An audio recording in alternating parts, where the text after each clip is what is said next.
وكما مشرح أبشر آدم فيرو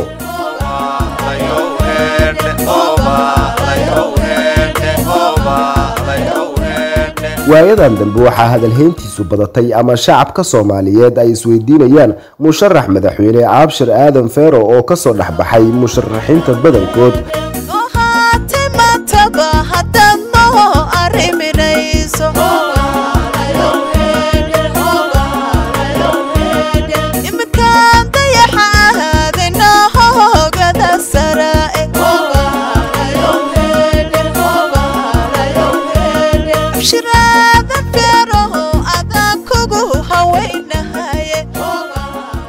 haddaba waxaan halkan idinkugu soo gudbin doonaa taariikhdiisa oo kooban waxa aan ka soo minguurnay buugiisa oo ah My Life for Somalia oo micnaheedu yahay nolosheeda waxaan u hibeeyay Soomaaliya. Abshir Aadan Feero Abshir ayaa ah nin caan ah Soomaaliya iyo dibaddaba aad looga yaqaano waxa uu ku nool yahay wadanka UK inta uusan isu soo sharaxin xilka madaxtinimo waxaa loo yaqaanaa inuu yahay ganacsade daryeele iyo qabiir dhanka amniga hadda waa gudoomiyaha xisbiga isbahaysiga mustaqbalka Soomaaliya ahna musharax madaxweyne 2021 buugga Abshir Feero waxa uu noqonayaa musharaxii Soomaaliyeed ama Afrikaba ee ugu horeeyay buug noocan oo kala soo saara ka hor intuusan isu soo sharaxin xilka madaxtinimo sidoo kale waxa uu ka mid noqonayaa musharaxiinta adduunka ee farkutiriska ee doorashada ka hor buug ay leeyihiin soo saara waxa lagu xusuustaa Obama iyo buuggiisa Dream from My Father. Abshir waxa uu ku dhashay Muqdisho gaar ahaan degmada Waaberi isagoo bilaabay dugsi Quraan iyo waxbarashada hoose waxa uu wadanka ka tagay 1981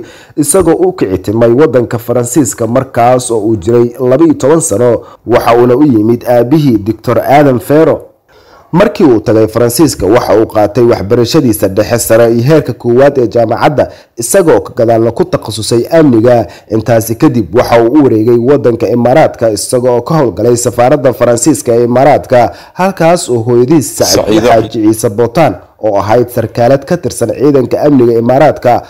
Abshir waxa uu ku soo gaaray heerkaasi isagoo oo dadaalay kana soo dhalaalay waxbarashadiisii wadankii cusbaa iyo dhaqankii uu ku soo koray ee Faransiiska ma noqonin mid badashay diintii iyo luqadii dhaqankiisa waxa uu soo wareegay 89kii wadanka Ingiriiska isagoo go'aansaday inuu shaqadiisa u madax banaanaado waxa uu aasaasay shirkad uu leeyahay taas oo noqotay mid ka mid ah shirkadaha amniga suga wadanka Ingiriiska kuwoodii ugu fiican. Abshir waxa uu ahaa nin mar walba xusuusan wadankiisa hooyo rabayna inuu wax u qabto waxa uu buugiisa ku sheegay inuu ahaa nin jismigiisa jooga Yurub qalbigiisa jooga Soomaaliya ama Soomaalidu tiraahdo maqana jooge. Abshir waxa uu aasaasay hay'adda samafalka shacabka danta yar ee Soomaaliyeed lana oran jiray dan guud waxa uu gacan ka geystay badbaadinta qoysas badan oo Soomaaliyeed.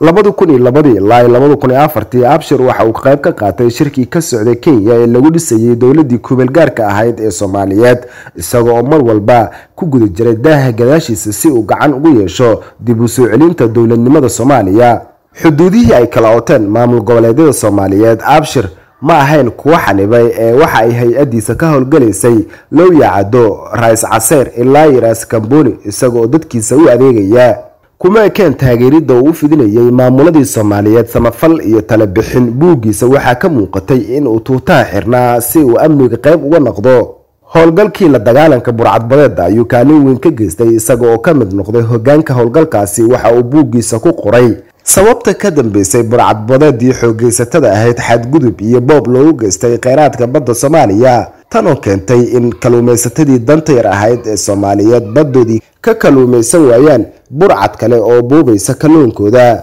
Abshir waxa uu qayb ka ahaa dadkii ugu horeeyay ee diidmo ka muujiya kiiska badda ee dawladda Kenya ku sheegatay badda Soomaaliya isagoo qaaday ololo uu kaga hortagayo damaca Kenya. sidoo kale Abshir ayaa ahaa shakhsiyaadkii banaanka keenay xubno kamid ah xafiiska midowga Yurub ee Soomaaliya xalane ay wadanka ugu dhaceen 100 milyan isagoo la fuulay maxkamad uguna guuleystay 6 sano kadib 28kii Janaayo 2021 iyadoo uu ku guuleystay inuu difaaco magacii iyo sharaftii dalkiisa iyo dadkiisa kuwii tuugada ku sheegi jirayna tusay in iyagu ay yihiin tuugo. waxaa xusid mudan in dacwadaasi 6 sano socotay Abshir uu jeebkiisa ka bixiyay lacag dhan 1.5 milyan oo euro. Abshir Feero muddo ku dhow 20 sano oo uu daaha gadaashiisa ku jiray una adeegayay dadkiisa iyo dalkiisa kadib Abshir ayaa go'aansaday in uu banaanka u soo baxo isaga oo noqda kii hogaamin lahaa sanad ka hor waxa uu aasaasay xisbiga isbahaysiga mustaqbalka oo loo doortay gudoomiye iyo musharax madaxweyne dadka u leh aqoonta Abshir Feero ayaa isku raacay inuu yahay nin dadaal badan kartina u leh inuu ka soo bixi karo hogaanka wadanka dadka oo isugu jira ajaanib iyo Soomaali ayaa hadalkoodii waxa kamid ahaa Maxamed Macali Xasan oo horey u soo noqday wasiirkii kalluumaysiga dawladii ku meel gaarka ahayd 2011 ayaa waxa uu yiri waa shakhsi kaliya hadii la og yahay shaqada uu wadanka u soo qabtay inta madaxda Soomaaliyeed oo dhan ay yimaadaan gurigiisa London oran lahaayeen kaalay wadankan hogaami Alion Mandelin oo isna ahaan jiray wasiirkii hore ee dhaqaalaha iyo maaliyadda dawladda Faransiiska 1986 ilaa 1995 ayaa yiri Abshir waa nin lafa hoose ay ugu jirto wadaniyad waa nin u dhashay hogaamin waa nin degan marka ay timaado marxalad culus taas oo ah waxa looga baahan yahay qofka hogaanka noqonaya astaamaha iyo sifooyinka Abshir Aadan Feero leeyahay ee buugga lagu xusay intaas waa ay ka badnaayeen laakiin anaga ayaa intaasi ka soo dooranay kullina waxa qiraya dadka Soomaaliyeed iyo kuwa caalamkaba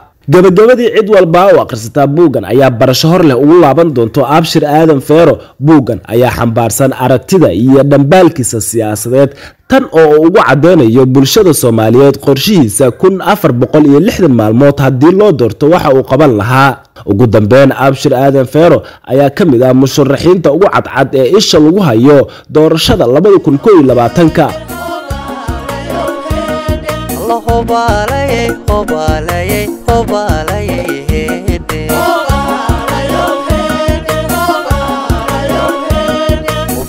dalkeeniyo aday dhalin ku taageertay